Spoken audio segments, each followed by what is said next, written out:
મારું નામ પરમાર પ્રિયંશી છે. હું ધોરણ 8માં અભ્યાસ કરું છું. હું તમને આજના મુદ્દાનો અભિપ્રાય આપીશ.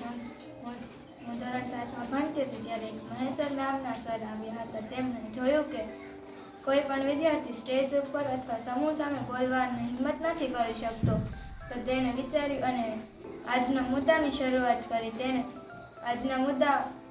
શરૂઆત કરી અને તેમાં ઘણા વિદ્યાર્થીઓ બોલતા હતા, પણ હું નહોતી બોલતી. મને ડર લાગતો હતો. સરે કહ્યું કે તું એકવાર બોલ તો પછી તને હિંમત આવશે અને આત્મવિશ્વાસમાં વધારો થશે. પછી મેં એક મુદ્દા પર બોલી. તે મારો મુદ્દો હતો મારી શાળા. પછી ત્યારે પહેલી વાર બોલી ત્યારે મારા હાથ ધ્રુજતા હતા અને ધબકારા પણ વધી ગયા હતા.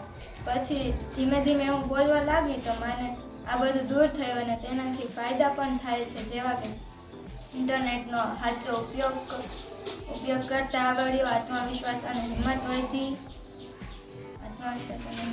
વધારો થયો, પછી એકાગ્રતા વધી વગેરે જેવા ફાયદા થાય છે. મહેશ્વરે આજના મુદ્દામાં ઘણા વિષયો આપ્યા હતા, જેવા કે ઓલિમ્પિક, નવરાત્રિ, મારો સુખદ અનુભવ, મારો પરિચય, મારો પરિવાર, માતા પિતા, શ્રાદ્ધ જેવા મુદ્દા આપ્યા હતા.